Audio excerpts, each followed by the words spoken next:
All right, let's go. All right, everybody, let's go ahead and let's get started. For those of you watching in internet and the land, we're glad that you're able to catch up with us. Wanted to have a meeting and just kind of tell you what's going on. All right, today I want to give you the good, the bad, the ugly, the options, the plans, and the everything, and give you the chance to ask any questions you want to. All right, so let me start at the most reasonable point.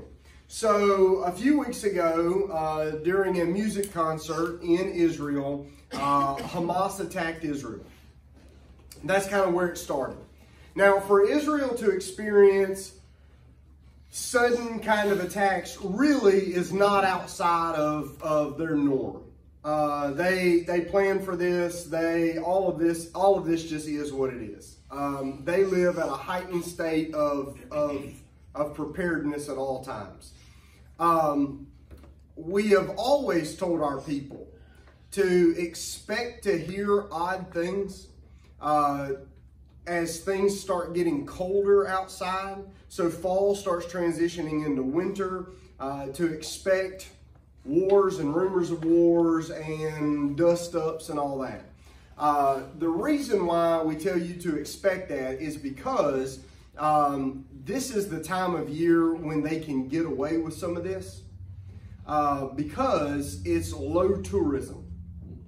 Now, in Israel, they'll tell you that their main source of economy is going to be based on biomedical technology. It'll be based on the diamond industry. It'll be based on textiles and farming. But their fourth major industry in that part of the world is tourism. And really, it doesn't depend on just Jewish tourism. Tourism is tourism. And so they're all working at hotels or sites or whatnot that depend on gas stations and buses filling up. So none of this stuff happens when tourists are really at their height over there. Matter of fact, none of this stuff happens where tourism is. They don't want to bite the hand that feeds them. Now, this has been a little bit different because not only was this music festival attacked, but Hamas came in underneath kind of the radar, almost paragliding in, and this was a targeted attack on Israel and their sovereignty. You remember, what's interesting too, though, is to remember that when Israel is attacked, Israel is typically attacked by the same people that have always attacked them. So when you're looking in the Bible and you're hearing about Assyria and Syria and the Jordanians and even the Philistines and the Canaanites, these are all the same people. Their names have changed over the years, but they're the same people. Gaza is a southwestern strip of land on the Mediterranean. And if we were reading our Old Testament, Gaza is the site of the homeland of the Philistines. Matter of fact, this is where this idea of Palestine comes from, because as Israel was taken over, they wanted to erase all sense of Jewish identity. And so Israel was renamed Palestine after Philistine in an effort to just kind of discredit Israeli right to the land. All of this is Bible times enemies of stuff. Matter of fact, I've even talked about, and this really has nothing to do with our actual trip, but I want you to understand, when you start reading the news and you start hearing about attacks in Israel, you'll initially hear poor Israel. Then the narrative quickly changes to how mean Israel is. And what you're noticing is now Israel is no longer remembered as the people who were attacked. Now they are the occupying force that rebels and freedom fighters are now seeking to be liberated from. Here's what you need to understand. That's garbage. When you travel the land of Israel, Israelis grant a certain level of autonomy to other people groups there. So that if you wanted to go from Israel to Gaza or from Gaza to Israel, you could go from Gaza to Israel, and you're going through the equivalent of like airport security. They're going to pat you down. You're going to go through metal detectors. They don't care. Israel does not care that any of these people come in. They let them in. You just can't wear a suicide vest in and carry guns into their country. That's not asking a lot. Do you know who can't go into Gaza? Jewish people. When you see the perimeter fences of Israel, there are barbed wires on top, and there are lookout stations for soldiers to be able, but never on like the Jordanian and Syrian kind of border. There's none of that. Why? Because they're not afraid of the Israelites coming over to them. All of that stuff is precautionary for people coming to Israel. The reason people hate Israel so much, the reason why you're hearing on the news pro-Palestinian and pro-Arab, the reason this exists is not because this is not political. This is spiritual. Mm-hmm. Israel has historically been the chosen people of God. His covenant with Israel has not been broken. We as Gentiles who have come to Christ have been grafted into the family of God, but God, when he makes covenant, he keeps covenant. Those are still his people. Why do the nations rage and hate Israel? Because they're God's people. Now, if you ask these people this, they're not going to tell you that. Because I think underneath the surface, they don't even know why they hate Israel. But this is the way it's always been. Now, I'm going to tell you why this time is different, though. Typically, when Israel is assaulted, Israel is going to take care of themselves. They are highly trained and highly motivated. Prior to the beginning of their ground invasion inside of Gaza, they were drilling holes in the wall, throwing in pamphlets and leaflets saying, "We're about to come in. If you're not part of Hamas, leave." That's why they didn't go in on day one. They're not looking to murder innocent people. They're looking to protect the sovereignty of their nation and their own people. So what's unfortunate is this probably could have been over much sooner than now, but Israel's allies have not really been excited about Israel handling their business. That's scary to me. And it's not right. But Israel is going into Gaza, and they have decided, based on their military strategy, that they're not just going to look for the people who did what they've done. They're going to make sure this does not happen again. They want to make sure there's not a Hamas after this. Okay? That's why this has gone on as long as it is. Remember, the last time Israel declared war, it only took them 6 days. Right. They're being strategic about all of this. Now, we have Jenny's done a real good job of keeping up with Fote and his wife Hannah. They're fine. Every time we talk with them, they're saying that they're okay. We ask them, how can we pray for them? They say, pray for peace. And certainly the Bible commands us to pray for the peace of Israel, Jerusalem. Their kids have gone back to school. So like when you hear on the news, you're hearing a narrative. But the reality is a little different. By the way, Israel is not, they're not stopping life. They're handling what they need to in Gaza, preparing for anybody else that's not happy with them. And by the way, you're talking big implications. You're talking Russia, Iran, China. You're talking about coalition. If it goes to that, which by the way, biblically, one day it will. This may or may not be that time. In my gut, I felt like this was going to be over the week after it started. It has lasted a little longer than I thought it was going to. We have a young man in our church who just got back from. He's been stationed in Egypt, and but he was closer to all this happening. And I said, "Hey, is this about over?" And he said, "Right now it's a mess." All right. So now let me talk. Now let me talk to you about the politics of this. The politics of all of this are that, and it's infuriating. I'll just go on the record. So when we buy a trip and we buy our insurance is good insurance. We've always been pleased with our insurance. We've had to use it a few times and they've always been great. I've got some friends right now from down on the coast who are taking a trip through the same group we are and with the same insurance. And the insurance, their trip is canceled. The insurance is not refunding their money. Here's why. Because Hamas has been declared a rightful political party. And they've taken away their designation as a terrorist group. So now they're legitimized. So now insurance covers terrorism, but not that.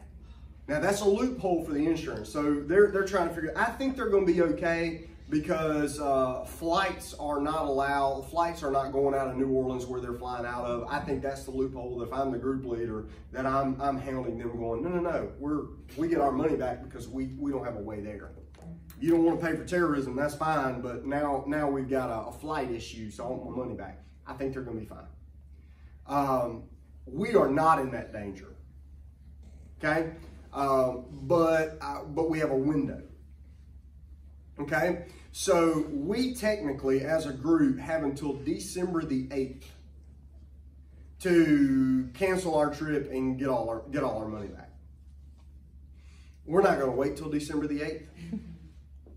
Because I'm not going to play with your money that way. I'm not going to get in a bind like my buddies have gotten in. We're just not going to do it. So I am not going to take you on this trip in January. You knew that when you came in. Yeah. Okay? I scared you said you were going to. Now, I will. You know, that's just yeah. Wait a little while. And here's the thing. Most of y'all have family who have already called y'all and go, I don't want you going to Israel. Normally, I would tell y'all, you just tell them to mind their own business. But in this case, here's the thing. I think by January we could go. I just think it's going to be, I don't think this is going to be the climate. But I don't know if all this is going to be cleared up before December the 8th. And I do not want to be responsible for you getting in a financial bind by losing hard-earned money. Now I'm going to give you some options. Option number one is by the end of this week, by Thursday of this week, I'm going to contact our representative at Maranatha, and I'm going to send them an email, and I'm going to say we will not be attending our January 2024 trip to Israel, and we're going to cancel. Now, here's what that means: we can get everything back, and because we've got insurance, and because we're well within the thing, it's going to cost us $100. Okay, which I think getting the bulk of it back minus $100 for a cancellation policy, because remember, they can't authorize, because Hamas has been legitimized as a political party. That's where this is. Okay, and here's from the bottom of my heart, I'm so sorry. Okay, I'm sorry for $100. All right, now let me give you a couple of more options. Here's the option where it doesn't cost you anything. You can, and I will give you until Thursday to let me know. You can say, hey, I want to go to Israel. Because here's what I know. When they open back up, it's going to be like when they opened COVID back up. Many of you went with me last time right after COVID, and it was a ghost town. and we had that country to ourselves and they treated us like royalty. Yeah. Just know this, we're going back. And the minute my people on the ground say, hey, we're good to go, I'm pulling the trigger on, and you'll get new dates, and we go. So here's an option for you. If you say, look, I understand right now, but I want to go, and I'm a little nervous. If you give me my money back, then my money's going to go somewhere else, and I'm going to have to save up next time to go. So here's an option. Maranatha will hold your money, if you choose to, in their little escrow account, and the minute we open up, whatever you've paid, that goes on the trip. Now, it will be a new trip, and it's going to be roughly the same price. There's always a little difference, a little up, a little down, but I mean, if you say, if I can defer, you don't lose even your $100. We put it up for the next trip, and you go, I'm paid for it. All right, great. So we cancel, you get your money back minus $100. Option 2, you say, I'm going to Israel. And your money is held and you lose nothing, and it applies to your next trip. Option number 3. It ain't that crazy out in the rest of the world. So my next trip scheduled is a Journey of Paul trip. So the Journey of Paul trip is a little different. You don't go to the Holy Land. You go on the missionary journeys. Now, you can't do, Paul traveled prolifically. You can't go everywhere. But Athens, Rome, Philippi, Ephesus,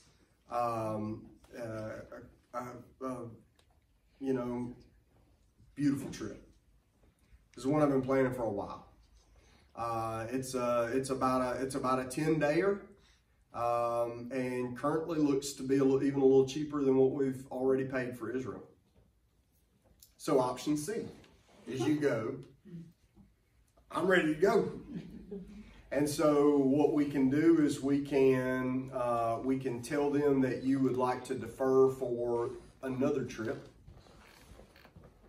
Your money is flagged. Your payment is flagged, and I give you the dates. We go through the whole thing. I give you a brochure, and I say, this is where we're going. This is where we're flying out. This is our itinerary, and we're going to go to the ruins of Ephesus, which, by the way, still exists. So, like, you're going to walk the actual in Ephesus.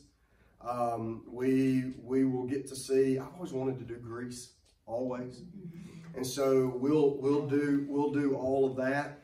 And so the other option is, and again, you wouldn't lose even your $100 on that, because it's staying. You're not canceling with them. You're changing. So you're going to have 3 options.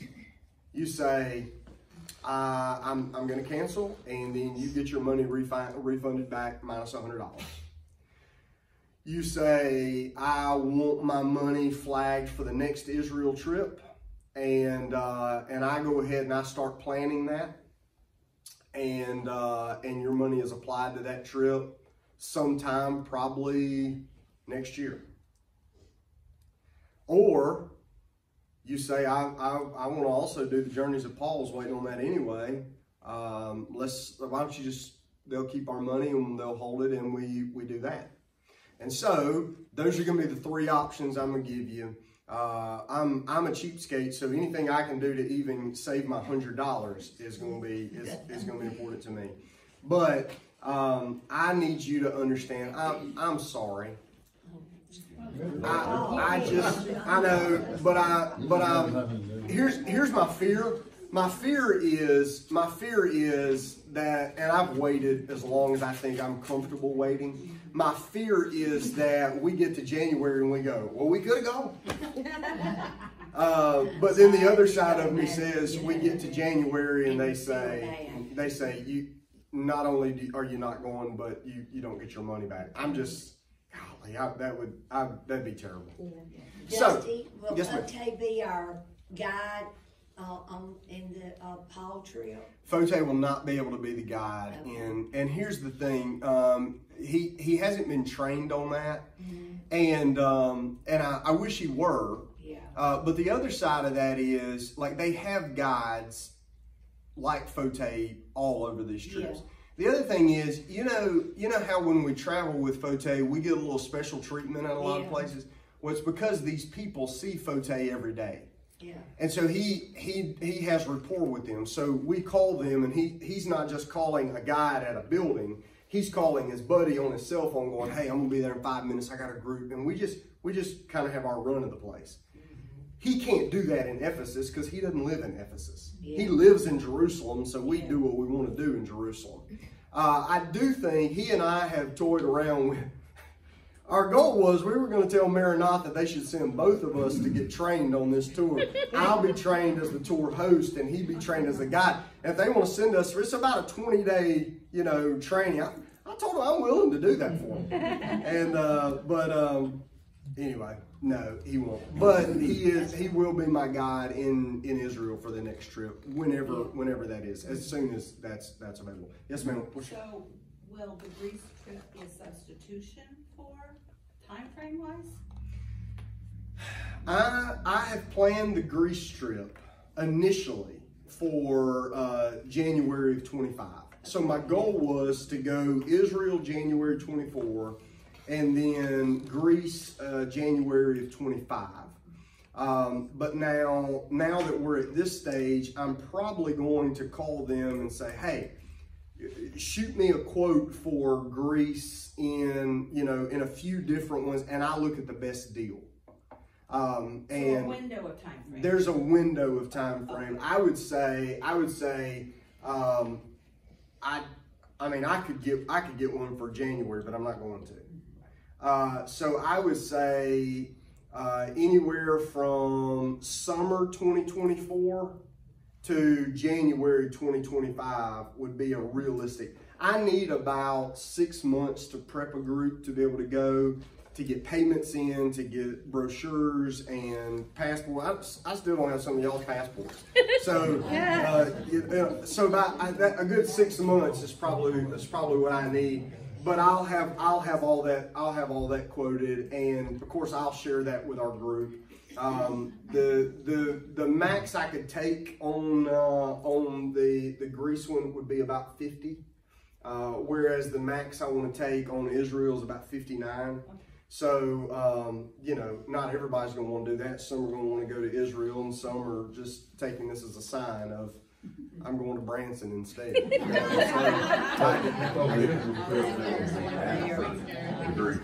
Yeah. Now here's the caveat.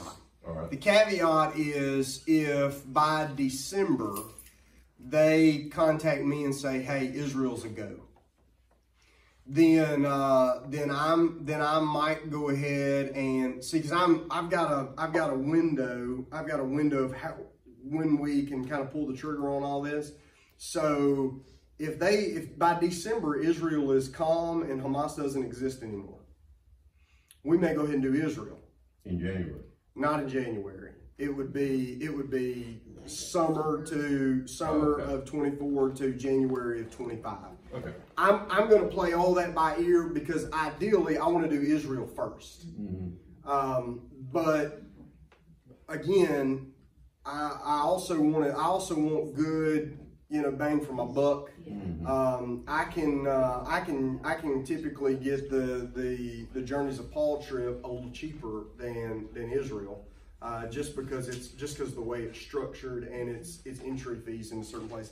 So I'm gonna be looking at price. I'm gonna be looking at time. I'm gonna be looking at availability. But I probably will not know anything till mid-December on what exactly the next trip will be. I'd like to give you projections. I don't want to outpump my coverage. Yeah. So Israel is summer of 24 to January 25. That's it. Okay. That's it. All right. Other questions? W, what you got, buddy? Is the Paul journey of the Journeys of Paul, is it a cruise? Well, that's another little piece of the puzzle. So the Journeys of Paul trip does have an option where at one point of the trip, instead of us busing to the next location, you finish the second half of the tour from a cruise ship. and you dock at these locations. Remember, everywhere Paul went was a port city. So you get on a cruise line and you get your cabin and you got cruise line, and every day you get off at a location and you see these spots. Yeah. So a lot of it's going to come down to price. That's a little pricier, but it's cool. It's cool. But again, I like to stay within a certain price range, because that gives us more accessibility for more people to be able to go. So I'm gonna play all that by ear. Yes, ma'am. So I have to have it clear. So if in December they give you the go that it's okay, Israel's gonna come first before Greece. Yes, I But think not so. in January 20. But not in in January. Summer 24 to January 25. That's right. Okay. You will know what the next trip is probably a little bit before Christmas this year. You'll know. Okay. I'll make the decision. I'll make the decision on what that trip is going to be before the end of the year. Because I keep them on. Brother Wendell and I tried to rotate trips where big trip and smaller trip, where we would do like we would do in Israel, and then he would do a cruise or go up north and look at the change in the lead, something. And so we want to be fair in how we do that, because really that's two different types of groups that are going to populate that. Some aren't going to travel in a plane across the world. Yeah. Others though would get on a little flight, and they would go to Maine or something. So we try to be fair that way. I'll let you know by Christmas what we're gonna do next. Yeah, Jan. If you decided to leave your money in there, I'm trying to word this where it makes sense. But like, I wasn't sure, like, if the Israel trip came up first in the summer and the other one was in 2025, right? Yeah. Say, yeah. Are you bound to one or the other of those? No. Okay. So what we would do is we would say Jan Irvin has a balance of this. She is going to defer that for a future trip. Okay. Where you would say, oh yeah, I want to do that one. Okay. And when you tell me, I make the call, and they credit that specific trip for you. So if we did Greece before we did Israel, and you said I don't really want to do Greece, well, they just gotcha. Hold that for the next Israel trip. Okay. So what if you decide to take your money, but then when the dates come out for either Israel or the other trip, can you buy back in? Yeah. You call me, I'll take care of you. He knows someone who knows someone. I know a guy. We'll take care of If you want to go on both trips, you just pay for another one. That's true. That's true. If you want to go on all of them, we'll just go. Let's go. Miss Marilyn? Okay. The Greece trip does include Rome, for sure. It may. It may. The reason I don't have the brochure for that trip is because those destinations are fluid. So Greece and Rome, you can a lot of times do both of those.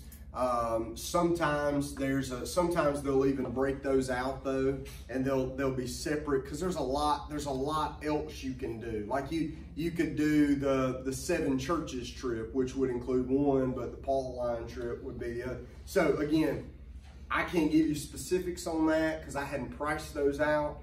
If I have my druthers though, I want to go to Rome, I want to go to Greece, I want to go to Ephesus, I want to go to Philippi. And we just, I just sit down with the logistics people, and I say, this is what I want, tell me what I can do. And then I've got a bunch of sample itineraries, and we just start working through all of that. I can't answer that specifically, but I'm gonna say that's what I want to do. That's what I want to do. If you sign up for the Paul trip, and something comes up and you decide you're not going to do it, and you already had the Israel trip, what do you do then? If you already paid your money. Then you cancel your trip and you get your money back. With Just- insurance. Yeah, just like we're doing now with this trip. You could get your money back. Well, I haven't paid any money, so. Man, I think you're good. Can I get some back? Are we gonna suspend payments for now? Yes. Suspend all your payments. Don't send them any more money. Don't send them any more money. And they'll let us know what we decide when we pick back up. I'll contact them Thursday and let them know what we're gonna do. Yeah, don't send any more money. Let's say however much you've given them, and Ann, it sounds like you're in a good spot. Don't send them any more. I'm like you. I'm funny with my money. I don't think I ever said funny with my money. Well, whatever you want to call it. All right, Jeff. Val and I, several years ago, went with Dr. Milton Wheeler, Mm-hmm. William Carey, on the Greece trip. Mhm. That is an outstanding trip. I've been wanting to do it for several years now. The problem was we kept selling out of the Israel trip, and I thought, well, I guess that's what people want to do. But now I'm just going to be a little selfish because I want to do this one. So that's the way I'm looking at it. Yeah, I'm glad you enjoyed it. What time of year did you go to Greece? Because I've heard Greece in the summer, very hot. We're not going to travel probably. November. We would travel as a slow cooler. All right. I know you probably have all sorts of questions about Greece and Rome, but a lot of folks in the room, they don't care about that. They just want to know about Israel. So don't send any more money. But I am going to contact Maranatha on Thursday of this week, and I'm going to give them a list of people who would like to cancel their trip at a cost of $100. Who would like to defer to a future trip. And really that's what we're going to label this. We're going to say future trip. And that way I don't have to have two separate accounts with them. I can keep all of our stuff together. And when I give you the dates of whatever the next trip is, if you say, no, I want to go on the other one, well, then we will defer it to the future trip again. But if that's what you want, then we go ahead and we just credit to your account. All right? You still love me? I'm sorry. Yes. All right. Any other Israel questions or travel questions? I realize you probably have more questions, but if they're specific to like a Greece trip, we'll just talk about that after this. We'll let everybody know. All right. When do we let you know? Yeah. I want to talk to them by Thursday. And so your question, the question you need to answer me is, I would like to cancel and get my money back, or I'd like to defer to a future trip. When do we call the church? Call the church office, and my secretary Deborah, if I'm not in the office, she'll just have a list and she'll say, this is my cancel list and this is my defer list. And here's the deal. If I don't hear from you, you are canceling. I would like to know, but what I know is if somebody's not at this meeting and they don't contact me by Thursday, then I'm gonna just cancel their trip and have their money sent to them. I'm just kind of giving you option of, you say I want to go ahead and plan for the future. I want to be first in. We can do that. So if you are interested in being first in on some next trip, you let me know. I'd like to know one way or the other, but if I don't hear from you, just know by Thursday morning, if I haven't heard from you about 9 o'clock, then you're just going to get a check with your money. Does Okay? Ann get a check? And we'll get a check for exactly how much she's paid. All right. Anything else? Yes, ma'am. Suppose we get the money back or defer our trip. Suppose we defer our trip and then that gets canceled too. Is your insurance still good? I mean, I know that's a stupid question. I am going to check into how this is going to work with our insurance because here's what I want to say. I think, to be fair, you've bought insurance on this trip. Now, we did pay for insurance on this trip on a specific date, between the specific dates. So if I'm the insurance company, they're going to say, well, there you go. We're settled. I am going to make the case we are deferring our trip and we want our insurance applied to those next dates. I'm going to make that case. Now, that's me trying to haggle. That's a lawyer. And you said you were very good at that. Well, being in an Israeli bazaar is different than an insurance company that's in the business of making money. So I'm going to do my best to keep our policy active. But I don't always think insurance companies work fairly. So I'll just throw that out. But yes, if you cancel, then the insurance policy is that's null and void. You've lost that. So if we choose not to go on the one in either at the end of 24 or the beginning of 25, will you have another Israel trip? I'm going to go to Israel as long as the country remains stable. I'm going to go to Israel, or Jesus comes back. Okay. Well, that'll probably be another year. He's a little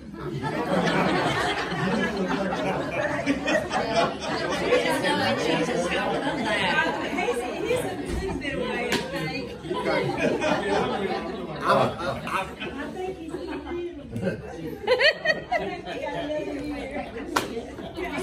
I'm not sure how to answer that, to be honest with you. Well, we're covered. We don't go back there. That's true. That's true. And he'll take us to the New Jerusalem. That's right. Yes, I'm going to keep going back to Israel.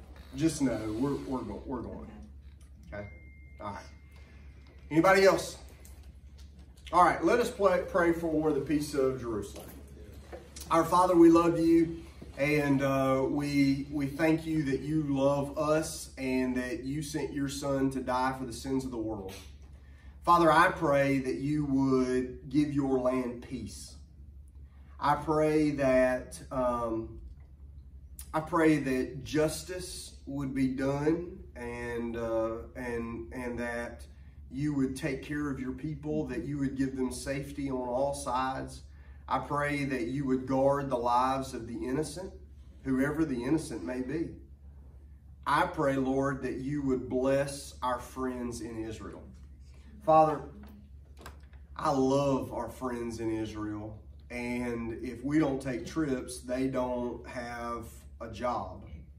And so, Lord, I'm going to ask even that you would take care of the peace needs, but also the financial needs of our friends in Israel. A lot of shops, a lot of people, a lot of guides, a lot of tour drivers, a lot of folks that aren't going to be able to keep working because of all of this. So, Lord, not only would there be peace, but Lord, that you would also meet the needs of your people. You tell us in your word that you've never seen the righteous forsaken nor their seed begging for bread. So, Lord, would you meet all their needs through Jesus? We love you and we thank you. In Jesus' name we pray. Amen. All right. Everybody have a good day. What about my olive oil?